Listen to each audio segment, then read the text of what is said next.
पहला सवाल मेरा आपसे ही है कि राष्ट्रभक्ति, कोई सरकार कह रही है कि आपको राष्ट्रभक्ति के लिए राष्ट्रगान राष्ट्रगीत गाना पड़ेगा और संस्थानों में, स्कूलों में, कॉलेजों में इसका गायन नेसेसरी है, तो क्या आपके धर्म के खिलाफ है ये, या किसी भी धर्म के खिलाफ है ये? क्या ये सांप्रदायिकता है?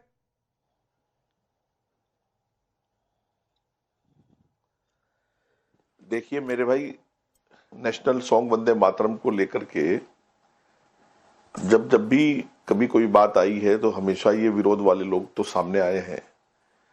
आपको वो बात भी याद करनी होगी कि जब 6 छंद में से 4 छंद रह गए और 2 छंद को उसमें से ये कहकर के निकाल दिया गया कि देश में कुछ लोगों की आस्था के खिलाफ है, तो मेरा सवाल ये है, चूंकि अभी डिबेट तो शुरू ही हो रही है ताकि पैनलिस्ट जवाब भी दे सकें, कि क्या वो 2 छंद कटने के बाद भी वो 4 छंद थे उनको आसानी से गाया इन लोगों ने?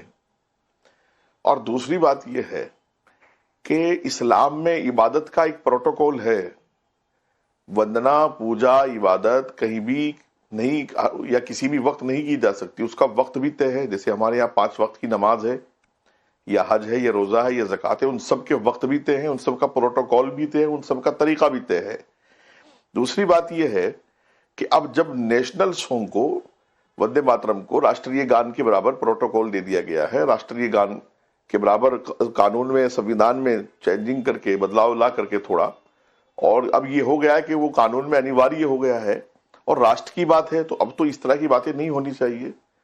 और शुभेंदु अधिकारी ने वाकई ये हिम्मत की बात है, उन्होंने ये फैसला लिया है, तो अच्छी बात है। वंदे मातरम गाने में कोई हर्ज की बात नहीं। मैं पहले भी इस पर कह चुका हूं, बहुत बार बयान दे चुका हूं, और मैंने मजहबी लोगों से ये भी अपील की थी कि मजहबी लोगों से मैंने ये भी अपील की थी कि बात के दरवाजे खुले हैं, आप आपत्ति जताओ, ये मत कहो कि आपत्ति है, कहां आपत्ति है वो बताओ, ताकि मेरे जैसा कोई पढ़ा लिखा आदमी उसको, बताइए सैयद जवाद जी, कहां आपत्ति दूसरा कोई मेरे अलावा भी क्लियर कर सके कि इस आपत्ति को ऐसे दूर किया जा सकता है। 2 बातें कासमी साहब कह रहे हैं कि एक तो जिन छंदों को, जिन लाइनों को अब पढ़ाया जा रहा है या जोड़ दिया गया है, उस पर आप लोग आपत्ति अब जता रहे हैं, लेकिन पहले की जो लाइनें थी उसको भी कहां गा रहे थे?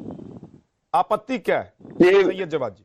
विद्यानाथ झा जी, सभी को मेरा जय हिंद, जय संविधान। देखिए, शुभेंदु अधिकारी ने ये नोटिफिकेशन जारी करा, पश्चिम बंगाल सरकार में नए अभी मुख्यमंत्री बन पाए हैं।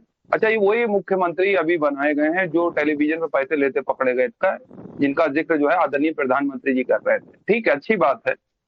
अब वंदे मातरम को लेकर के अनिवार्य भी करना चाहिए। देखिए, जैसे ही इन्होंने ये कहा, देशभक्ति की बात हो रही है, याद रखिएगा इस चीज को, देशभक्ति से बड़ा कुछ भी नहीं। जैसे ही इन्होंने ये नोटिफिकेशन जारी करा, 10 रुपए हो सकता पेट्रोल और डीजल पे, और गैस के ऊपर जो है 50 रुपए घटा दिए होंगे सरकार ने। मैं तो ये उम्मीद कर रहा हूँ, देशभक्ति के चक्कर में। आपके पास हो सकता अभी आ रहा हो, चलाइए ब्रेकिंग न्यूज। इधर जनता को देना क्या देशभक्ति है? बिल्कुल है। अच्छा। बिल्कुल है, सस्ता पेट्रोल डीजल देना, देश की इकोनॉमी को करप्ट कर दीजिए आप लोग। बुरा लग गया आपको? एक सरकार दिल्ली में आई थी ना, मुफ्त के नाम पर बंटाधार करके गई थी। आप तो दिल्ली में ही रहते हैं सैयद जवाद भाई, आप दिल्ली में रहते हैं, आपको पता है कि दिल्ली की सड़कों की हालत क्या हो गई थी। खटारा बोलते हैं उसको। नहीं, देखिए इसमें मुद्दे पर आइए, मुद्दे पर रहिए। उन्होंने जो सवाल किया कासमी साहब ने, अरे रुक जाइए, आ रहा हूँ पहले। अब आपने सवाल करा है ना, हाँ, दिल्ली के अंदर भी कहा गया था 2 सिलेंडर मुफ्त मिलेंगे होली दिवाली पर, 300 यूनिट बिजली फ्री मिलेगी, वो भी कहा गया था। 2500 रुपए महिलाओं के खाते के अंदर आएंगे पहली कैबिनेट के अंदर, यमुना मैया बिल्कुल साफ हो जाएगी, ये भी वादे करे गए थे दिल्ली की जनता से, हम लोग से करे गए थे। मुद्दे पर आ रहा हूँ साहब, मुद्दे पर ही कहाँ मुद्दे, ये मुद्दा नहीं है आपके लिए। महंगाई बेरोजगारी मुद्दा नहीं, पेट्रोल डीजल नदी नहर पर्वत समंदर सब गिरवाने लग गए, लेकिन कम से कम वंदे मातरम पर तो आइए भाई, आइए। अरे आ रहा हूँ, ये जो वंदे मातरम है इसी पर इसलिए आ रहा हूँ क्योंकि इसमें कहा गया है शुभलाम सुफलाम मलयते शीतलाम, यहाँ ठंडी ठंडी हवाएं हैं, खूबसूरत नदियां हैं, साफ हवा है। कहाँ है हवा साफ? आपने पढ़ा हुआ है? बताइए नदियां कितनी साफ हैं? अरे पहले इसको करो तो सैयद भाई, करो तो इसको। सैयद भाई, आपने अभी सुनाया, देखिए सुनिए, एक सेकंड सुनिए। आपने कहा कि वंदे मातरम के जो छंद है उसका मतलब यह है, इसका मतलब आपने वंदे मातरम पढ़ा हुआ है, इसका मतलब आपका धर्म खत्म। नहीं नहीं नहीं, सुनिए, मैंने तो पूरी गीता पढ़ी हुई, 18 के 18 अध्याय मैंने पढ़े हुए हैं। गीता से तो धर्म की हानि नहीं होती है। अरे सुन तो लीजिए, धर्म की स्थापना के लिए ही, वही कह रहे हैं, धर्म की स्थापना के लिए ईश्वर कैसे आते हैं और कैसे स्थापित करते हैं, गीता का सार है। अरे विद्यानाथ झा भाई, रुक तो जाइए, क्यों तकलीफ होने लगी है? अभी तो सरकार की मैंने धज्जियां उड़ाना चालू करी है, इनकी पोल खोलना चालू हो करी है, आपको तकलीफ होने लगी। नहीं, मुद्दे पर रहिए, मुद्दे पर की तरह सुन तो लीजिए, उसको अपनी जिंदगी में उतारो भी तो, अपनी जिंदगी में उतारा जाए। कह रहे थे गंगा माँ के पुत्र के गंगा साफ हो जाएगी, गंगा माँ समान है, कितनी गंगा साफ हुई, यमुना कितनी साफ हुई, उसमें तो बाकायदा जिक्र है ना कि इस नदियों की हम जो है। अच्छा, उस पर जिस दिन डिबेट करेंगे उस दिन आपको फिर से बुलाऊंगा। सैयद जवाद, एक सेकंड देखिए, विषयांतर मत होइए, डिबेट को डिरेल मत कीजिए प्लीज। वंदे मातरम पर मैं फिर चला जाऊंगा दूसरे गेस्ट के पास। अरे वंदे मातरम पर रहिए ना। बहुत सिंपल सी बात कासमी साहब ने पूछी कि भाई पहले जो छंद लाइनें पहले थी उसको भी क्या आप लोग गाते थे?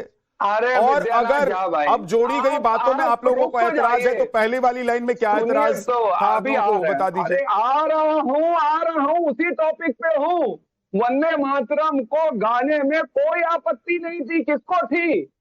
लेकिन सबसे बड़ी बात है उसको अपने जीवन में सरकार उतारे ना, पहले अपने जीवन में सरकार उतारे। इस देश की जनता को साफ नदियां चाहिए, साफ हवा चाहिए है, उसमें जिक्र है इस चीज का। आप बताइए कहाँ है? किसानों की भी बात है एक तरीके से उसमें देखा जाए। यहाँ क्रॉप मदरसों में यहाँ पर बताइए क्या है? मदरसों में और दूसरी सबसे वंदे मातरम का पाठ हर दिन हो, कोई एतराज तो नहीं है जवाद साहब? अरे भाई पहले अपने जीवन में सरकार तो उतारे। अरे पहले उसको पढ़ेंगे तभी तो धारण करेंगे। आपने कहा कि आपने गीता पढ़ा है, तो गीता पढ़ने के बाद ही तो गीता को समझा होगा। आज आप पूछ लीजिए, मैं कहता हूं हर दूसरा व्यक्ति, और मुझे लग रहा है कि 90% लोग आपको वंदे मातरम गाकर नहीं सुना सकते। क्यों? क्योंकि बचपन से उनको पढ़ाया नहीं गया। आपको 100%, 99% लोग जनगण मन पढ़ के राष्ट्रगान पढ़ के सुना सकते हैं, क्योंकि बचपन से उनको पढ़ाया गया है। विद्यानाथ झा जी, गीता की सौगंध खा के कहिए कि सच कहेंगे और सच्ची पत्रकारिता करेंगे। चलिए डिबेट हो जाए, खाइए आप गीता की सौगंध। सच्ची बोलता हूँ, मुझे कसम खाने की जरूरत नहीं है, जो कहता हूँ सच कहता हूँ। विद्या कसम कहता हूँ, गीता की कसम खा के कहें, विद्या कसम कहता हूँ, जो कहता हूँ। गीता की कसम खा के कहिए कि सच कहेंगे। कुशल पांडे जी, आप लोग क्या सांप्रदायिकता फैलाना चाहते हैं? नहीं, देखिए इधर उधर मत घुमाइए डिबेट को, गीता पर मत जाइए। दूसरी सबसे फिर मैं चला जाऊंगा कहीं और तो आपको तकलीफ हो जाएगी सर। अरे नहीं, गीता पर मत आइए, इधर तो बड़ा लिबरल वाला मामला है। सुनिए एक सेकंड, नहीं सुनाइए, नहीं मुद्दे पर रहिए। सुनिए कुशल पांडे जी, आप लोग सांप्रदायिकता फैलाने की कोशिश कर रहे हैं, आप लोग तुष्टीकरण कर रहे हैं, आप लोग पश्चिम बंगाल का माहौल खराब कर रहे हैं। आपकी सरकार नहीं आ गई पश्चिम बंगाल में, आप जीने नहीं देंगे एक समुदाय के लोगों को वहां पर। देखिए, कौन कहता है कि हम नहीं जीने देंगे? कौन कह रहा है? अगर वंदे मातरम गाना है, अगर वंदे मातरम गाया जा रहा है, अगर अनिवार्य किया जा रहा है मदरसों में, स्कूलों में, तो क्या दिक्कत है? मुस्लिम समुदाय के लोग दिन में 5 नमाज पढ़ते हैं और वो हिंदुओं के कान में जाता है, हम नमाज सुनते हैं। लेकिन अगर वही बंगाली लिखा हुआ है, जो बंगाल का सेरा बंगाली लिखा हुआ रविन्द्रनाथ ठाकुर जी के द्वारा लिखी वंदे मातरम से क्या दिक्कत हो रही है? क्या सुविधा हो रहा है? संवैधानिक अधिकार उनका खत्म हो रहा है। संविधान ने जो उनको धार्मिक अधिकार दिया वो खत्म हो रहा है। अरे भाई, अच्छा इसका शाब्दिक अर्थ बता दो, शाब्दिक अर्थ बता दो। अरे प्रवक्ता महोदय, शाब्दिक अर्थ बताओ इसका क्या है वंदे मातरम का? जी मैं आपको बता दूं कि जब शाब्दिक अर्थ क्या है इसका? अरे हिंदी में अर्थ बता दो, अरे हिंदी में अर्थ बता दो, अरे हिंदी में अर्थ बता दो। अरे अरे गद्दारों, अरे देश के गद्दारों, हिंदी में मतलब तो बताओ इसका क्या है? अरे गद्दारों, अंग्रेजों के चाटुकार, तिरंगे का अपमान करने वाले, संविधान का अपमान करने वाले, बताओ ना इसका शाब्दिक अर्थ क्या है? क्या शाब्दिक अर्थ है बता दो। अरे बताओ ना हिंदी में। विशेषज्ञ ये देखो, पहचाने ऐसे बता नहीं पा रहा है।